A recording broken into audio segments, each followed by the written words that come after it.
We're live now. Hey, guys, what's up? We are in Las Vegas. We are in Las Vegas. And I dressed accordingly, by the way. It is not like balmy warm out there. It is not chilly. Yeah, it's a little on the chilly side. A little bit on the chilly side, yeah. But, you know, hey, it's better than 4 feet of snow. It's a lot better than 4 feet of snow. Gracious. Both guys coming from the Midwest, we can really appreciate this desert stuff. All we've done is shovel snow, and then when we're done shoveling snow, then we have to blow snow, and yeah, it's just been. And then you slip on the ice. Yeah, and you know we just can't. Well, I shouldn't say. Lori will go pull the snow off the roof and such, but when there's so much snow in the driveway, it's snowblower time, and that's my job. So when our heads aren't really getting cut off, this is just a thing. Yeah, this is a. Oh yes. Yeah. Oh, there it is. There it is. Okay. Yeah, we're Sorry, good. I was good. looking at the thing. Yeah, we've got multiple screens going here. Right, this isn't like typical where we have our little Zoom window, and we can see each other so we well. can actually Yeah, we can actually kind of lean in and just kind of the boy band thing for two old guys. This is great. Awesome. Yeah. So. He's a lot taller than I am. For those of you who are wondering why we're in Vegas, it's because we had absolutely nothing better to do. We decided, hey, let's go to Vegas. Let's go to Vegas. Why not? Yeah. There's nothing going on here. Nothing going on here. here. There is Mobile Beat. Oh, there is that, too. We do have Mobile Beat going on. With 650 of our closest friends. Right. That were in the exhibit hall and seminar room and just learning a lot of stuff here in Vegas with Mobile Beat Las Vegas 2019, which is their 23rd show. Think about that. 23 shows, 23 years of shows. There are not many things in the DJ industry that have been around 23 years. Not many things. Not many. I mean, yes, some of the big companies have, but... Well, ADJ, I think, was around, yeah, it would have been a little older than that when they started and such. They would have been just They kicked in ahead in of the late 80s? Yeah, somewhere in that ballpark is when I think I first started hearing about them. And that kind of... Right. Yeah, in the early 90s is really when they started to get going and but such. Other than that, I mean, as far as really having anybody who's doing things for the industry and producing things specifically for mobile DJs, this is pretty cool. Yeah, this is definitely. So this year's show, we are at the Tropicana here in Las Vegas, and we've got a nice facility behind us. Is where they're doing the educational seminars behind our lovely backdrop. We spared no expenses. They also have them up there, don't they? There's upstairs. Upstairs there's some kind of small, I don't want to call it private sessions, but they're breakout sessions? Yeah, breakout, maybe kind of workshop-ish.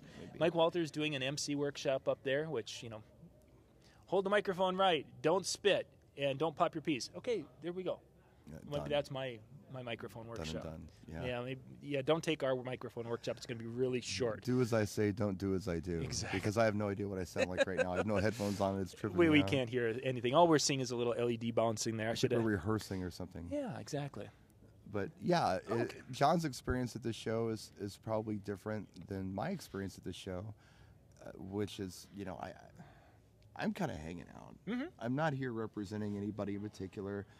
John has been very good about being here in the station, the DJ News broadcast little broadcast area here, where I have been spending most of my time outside.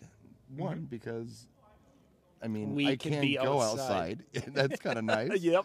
I got really red today. Vitamin D is good for you, and I finally got some, and that's where I get my nuggets. That's where I talk to people about the business, about their setups. A lot of people tell me things. Oh, yeah. And I love the feedback that I get at this show. I love it because people will approach me who I've never met before and tell me what I did that helped them. For sure. And it's not an ego thing. I don't want it to sound like that. What it is, it's just feedback to I guess, let me know what directions are the good directions that I go in. And I know when they say they like a certain type of video, that's the ones I want to focus on. Mm-hmm. And if they don't mention another type of video, maybe I don't do so many of those. Sure. So the feedback is really good just to, keep me on track, I guess. I think the feedback is a great thing, but just them coming up and sharing that they watch the videos and they appreciate the time and such.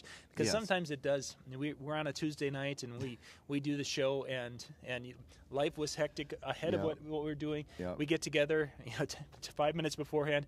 Okay, how was your day? Crap. How was your day? Crap. Okay, let's smile and go. I mean, that's never happened. Never happened. No, we're really not that pessimistic. No, there are moments and there are times. There are always moments. And it's really kind of cool when people are coming up and saying, hey, introducing themselves. The number of people that I've met this year has just been absolutely astounding that have come up and said, hey, we watch the Brian and John show. We see you on Tuesday nights, and I just want to thank you for you guys putting the time into it. And that's really cool. It is. Because cool.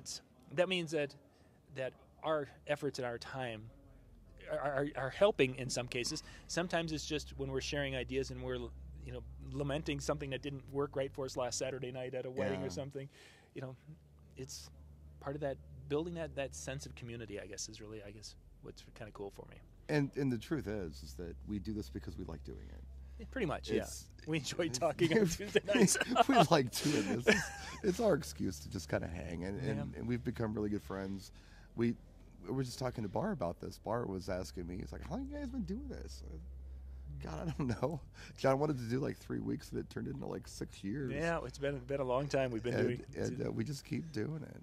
We never said, okay, the 6 weeks are over, let's stop. We just didn't stop. Yeah, it just kept going. We're still looking for that second topic, though. We had those first few topics, or the next topic. We never quite found it. We will find that topic, though, one day. So I was in the show floor today, and I was looking around a little bit. There are a lot of new companies. Yes. And I like seeing that.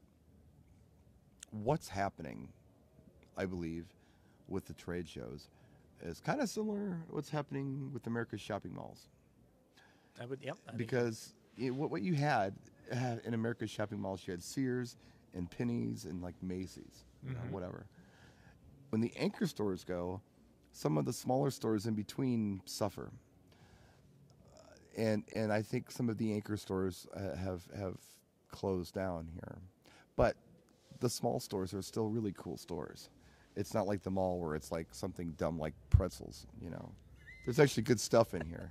The good stuff in here. Or whatever, gummy bear. The gummy bear store. Who the hell's going to drive to the gummy bear store? I mean, that's something you do when you're like at Sears. Great.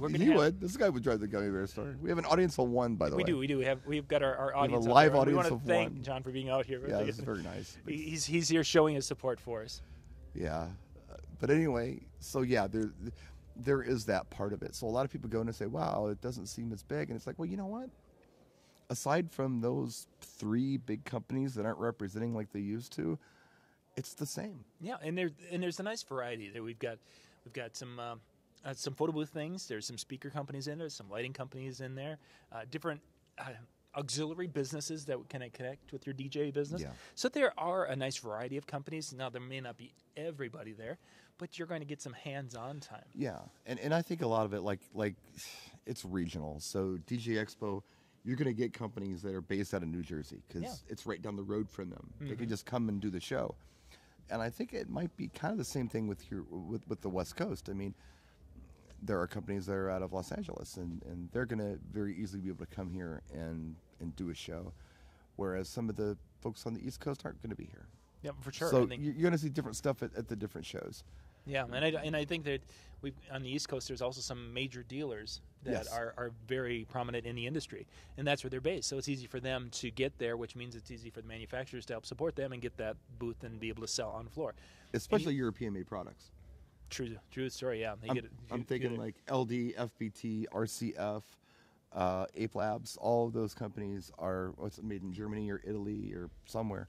So this stuff is that's the port. It's Jersey. Yeah. So it's no big deal for them to make an hour drive. On the other hand, the folks who are doing a lot of the Chinese stuff are West Coast. Not all of them, but a lot of them. Yeah. So it's not a big deal for them to come in. And Chinese doesn't mean a bad thing. It's just a big manufacturing hub if you've been living under a rock for the last 20 years. Exactly, and a lot of lighting is coming that direction. And as you mentioned, the European side, we're seeing a lot of speaker companies and audio companies. So it's different. Yeah, it's just different, but it's a good show. The seminar room, we've been hearing some rave reviews from some of the seminars that have been going on.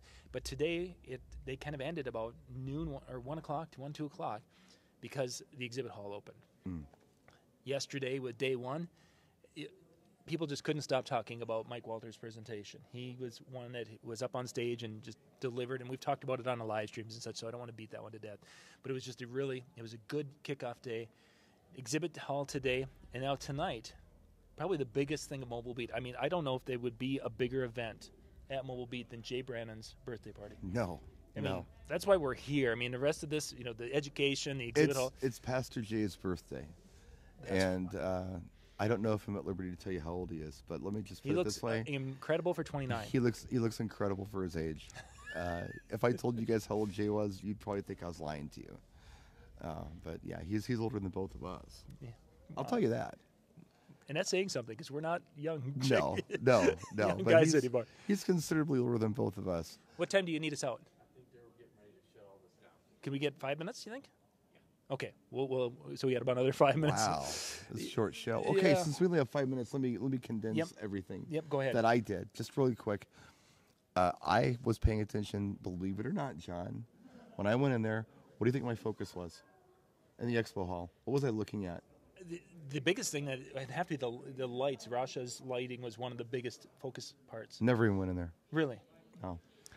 Went in. I went in and I was looking, actually, believe it or not, I was looking at photo booth. Really? Yes. Okay, because we had this conversation. We've had this conversation, so we've been talking about for a month now.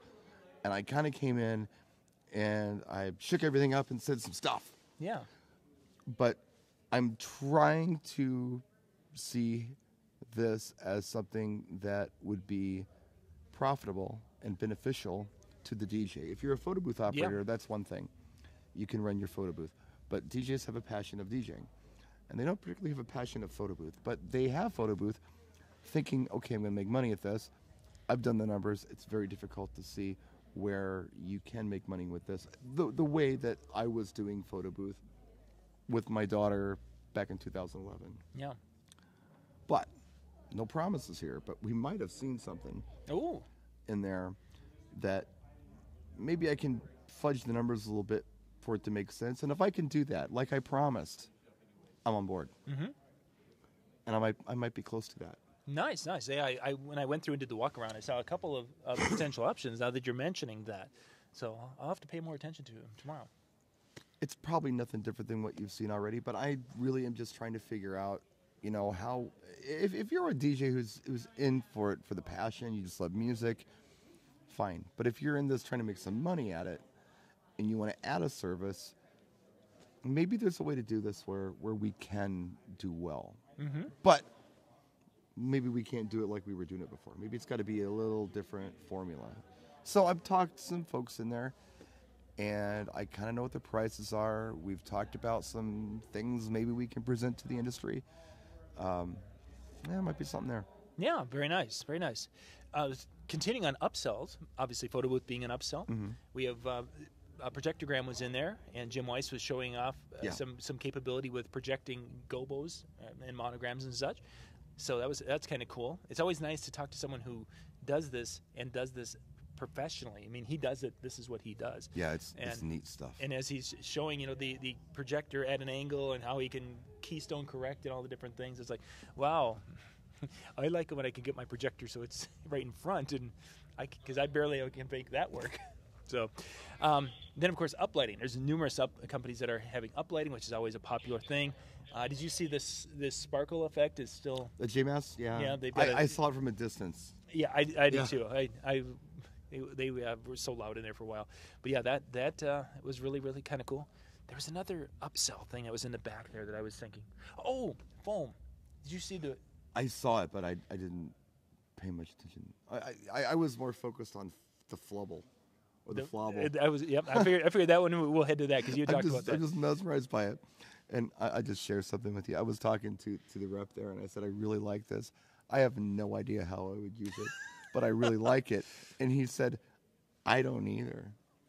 But we think it's cool. Yeah, because when I did the walk-around video, the second one, we went and I got a really good, that was in the Froggy Fog booth? Froggy's Fog. Okay, that was in their booth, and it's the fogger and bubble all together. So you get these wheeze bubble. Flobbles? Flobbles. It's flobble. That's Fog and bubbles. Bubbles. And it is cool. So there's a nice spot in the video. You guys can see what that looks like because I was literally behind the machine and went. I've used Froggy's Fog for a few years now, and I've told people. At Halloween, we do the disco porch up. Yeah. We do lighting, and we do cemeteries and strobes, and we do fog fury jets with quick dispense fog and creepy fog and scary music. All we need is a bubble machine, And that would be pretty cool. and that's what gets the most attention, is the bubble machine. I think the damn thing is battery powered. I think it's like $89, and dude, that's all I need. Every kid in the neighborhood is like bubbles. Fog bubbles, fubbles going across the yard. Now that would be pretty cool. It would, but they're achieving the big bubbles.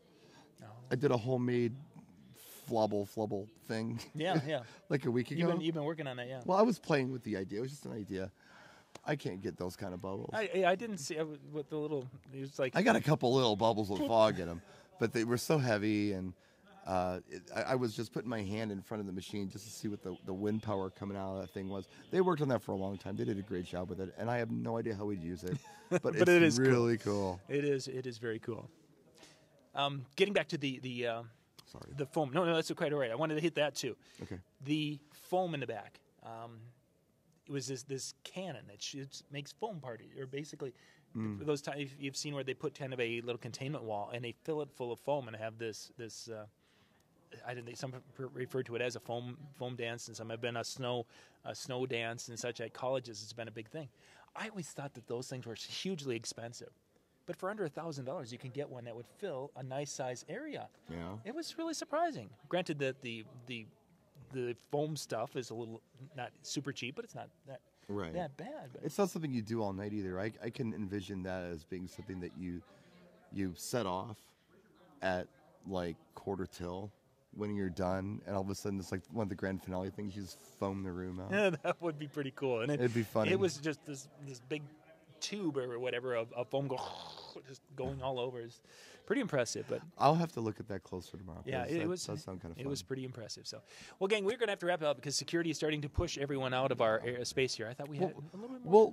We'll talk more next week. Yeah, There's next stuff to Tuesday night talk we'll be about. back, and we'll have more things from tomorrow, and of course Thursday is the final day of Mobile Beat Las Vegas. I haven't shot any video here, by the way, at the show. It's just too loud. Yeah. So I'm going to try to get video tomorrow, and if I don't get video tomorrow, then we just won't get video. I'll try. We'll talk about it next Tuesday night. So, gang, thank you much for watching. We'll have some more live stuff tomorrow here from Mobile Beat Las Vegas, but Brian and I will be back next week, Tuesday night. Good night, everybody.